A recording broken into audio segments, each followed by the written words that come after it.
Bismillahirrahmanirrahim. Assalamualaikum warahmatullahi wabarakatuh. Bismillah, alhamdulillah, wassalatu wassalamu ala rasulillah wa ala alihi wa ashabihi wa mawala amma ba'du.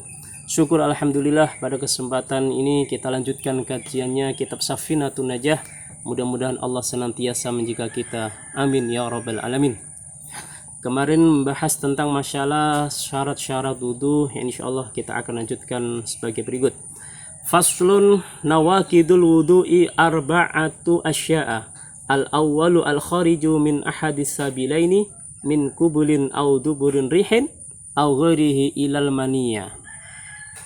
Fasal ini membahas tentang masalah perkara-perkara yang bisa merusak wudu kita, atau perkara-perkara yang membatalkan wudu kita.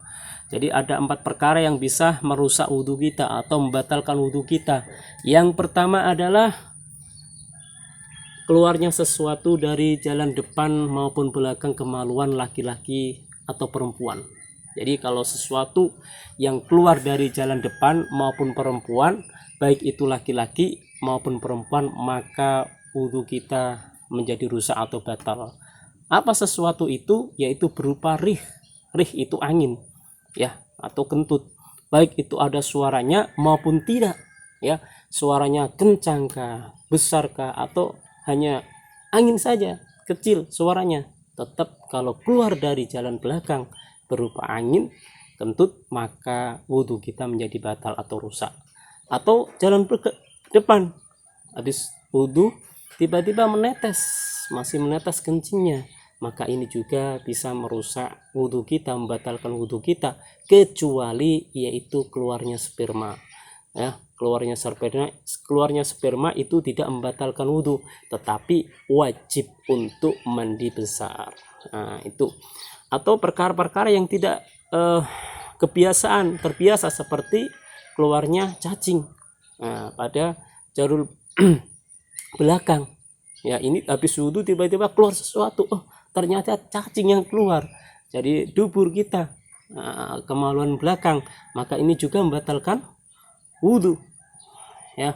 Atau habis makan kurma tiba-tiba bijinya tertelan, pas habis wudhu tiba-tiba keluar, ini juga membatalkan wudhu kita, ya. Jadi inti permasalahan yang membatalkan wudhu yang pertama itu adalah sesuatu yang keluar jalur belakang kemaluan laki-laki maupun perempuan, jalur depan maupun belakang laki-laki maupun perempuan, maka ini membatalkan wudhu kita. Kecuali sperma, maka tidak membatalkan wudhu kita, tetapi wajib untuk mandi. Kemudian ats-tsani zawalul akli bin naumi aw ghairihi illa nama qaidin mumkinin maq'adahu minal ardi. Yang kedua adalah yang perkara yang bisa merusak wudhu kita adalah hilangnya akal binaumin, sebab tidur, atau ghairihi, atau lainnya, atau selainnya tidur, ya. Habis wudhu, ini biasanya kita menunggu sholat kemudian duduk, ini juga tertidur, ini menjadi permasalahan. Yang kedua adalah hilangnya akal binaumin, hilangnya akal sebab tidur, ya. Ghairihi, atau selainnya tidur. Selain tidur gimana? Habis wudhu tiba-tiba gila, ya, tidak sadar, hilang akalnya, ini juga membatalkan wudhu. Yang kita bahas di sini termasuk adalah sebab tidur, mumkinin maq'adahu minal ardi, kecuali tidurnya orang yang menempatkan pada tempatnya dari bumi, ya. Jadi tidurnya orang itu biasanya yang sering terjadi yaitu sholat Jumat ini. Kita menunggu khatib atau lagi berzikir, tiba-tiba juga ngantuk. Ini dalam posisi ini duduknya jangan sampai pindah dari tempat duduk yang pertama, atau goyang-goyang duduknya, karena ini bisa membatalkan wudhu kita, karena tidak menetapkan tempat pada tempat yang pertama, ya. Karena apa? Yang kedua ini adalah yang bisa membatalkan wudhu kita, yaitu hilangnya akal sebab tidur, ya, atau tidur mau nunggu sholat ketiduran. Nah, pas bangun dia lupa apa yang mau dikerjakan. Ini juga hilangnya akal.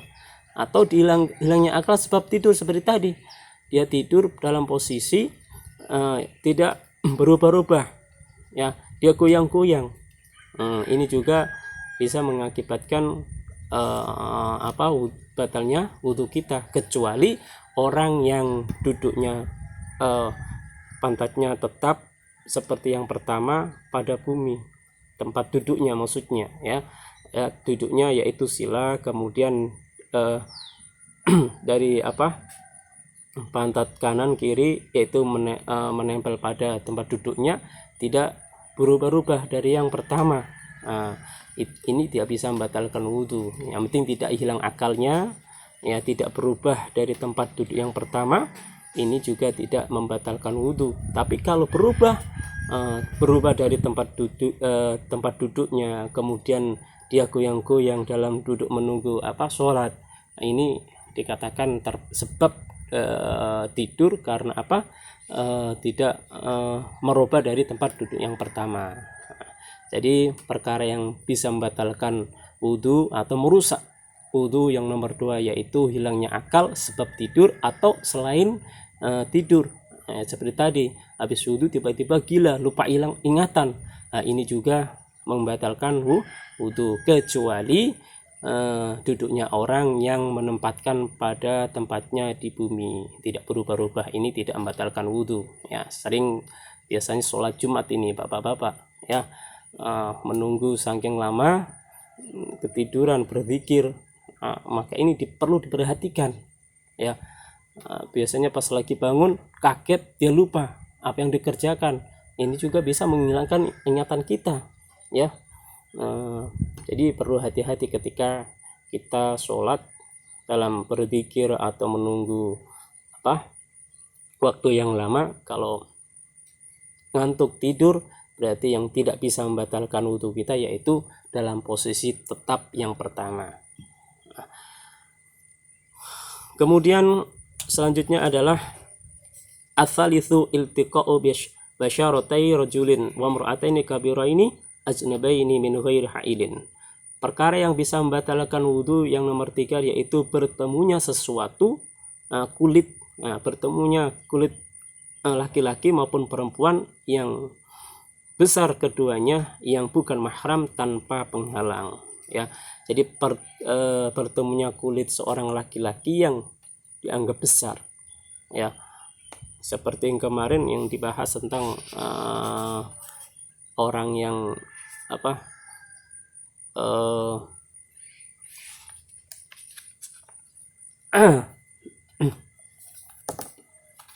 yang pasal yang kemarin membahas dengan kaitannya dengan yang kemarin, orang yang dikatakan balik, yaitu kemarin yang orang yang sempurna,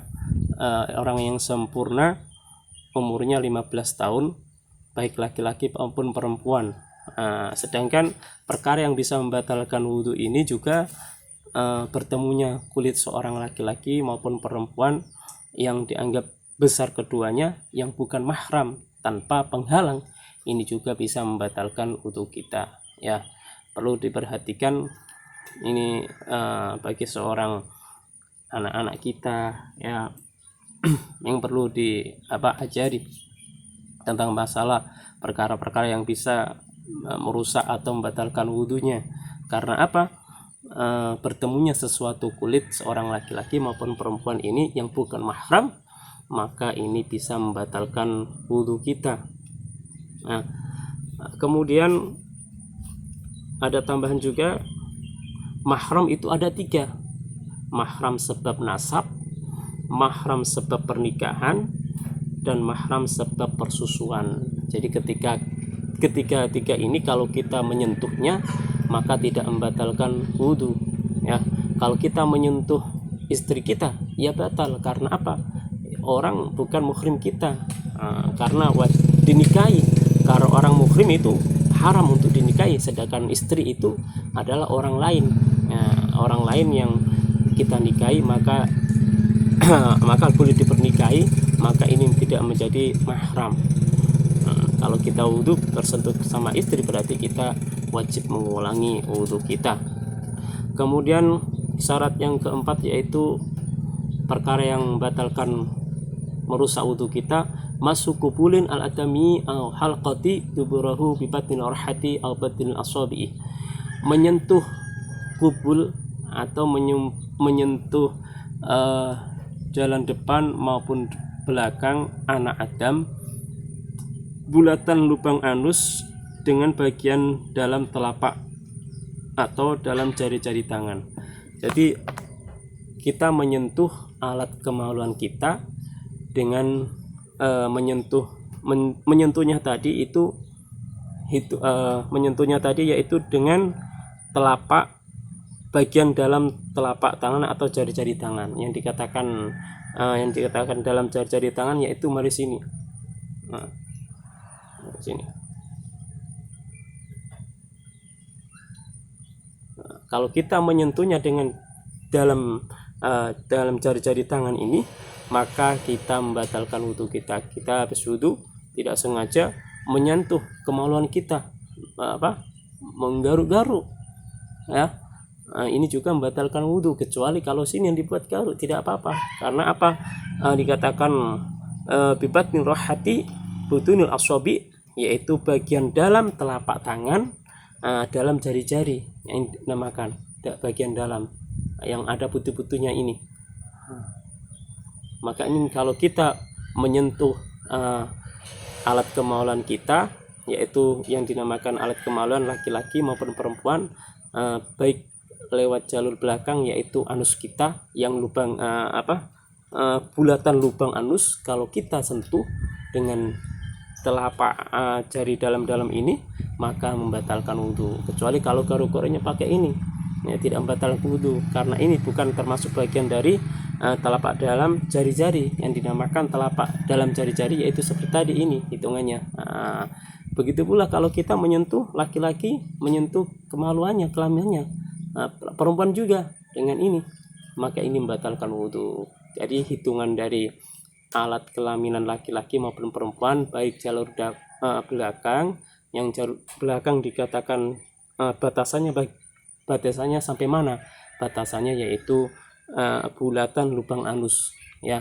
Kalau pantatnya ya kanan kiri kayak gini misalnya, disentuh ini tidak apa-apa, yaitu yang dimaksud dengan yang bisa membatalkan sentuhan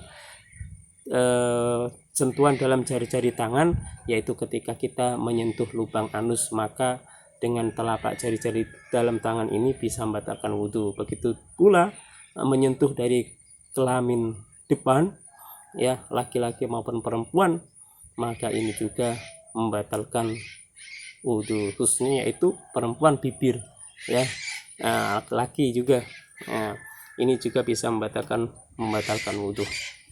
Itulah dari syarat-syarat dari perkara-perkara yang bisa membatalkan wudhu kita atau merusak wudhu kita, yaitu ada 4. Yang pertama yaitu keluarnya sesuatu dari jalan depan maupun belakang, baik berupa kebiasaan kentut, kencing, kecuali mani, ini tidak bisa merusak wudhu kita, tetapi wajib untuk mandi.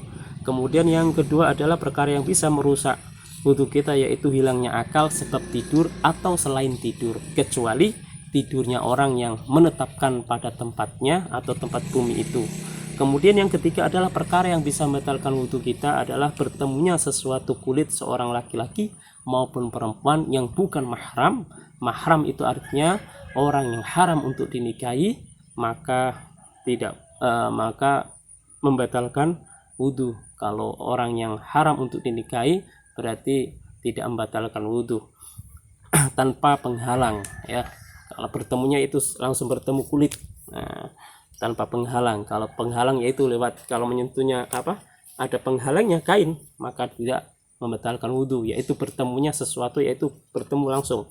Kemudian yang keempat yaitu menyentuh menyentuh kubul atau dubur, menyentuh alat kelamin kita laki-laki maupun perempuan, yaitu jalan belakang, yaitu lubang anus. Kalau kita menyentuh dengan jari dalam jari tangan kita dalam ini, maka membatalkan wudhu kita. Itulah perkara-perkara yang bisa merusak wudhu kita. Mudah-mudahan kita lanjutkan di waktu yang lain. Assalamualaikum warahmatullahi wabarakatuh.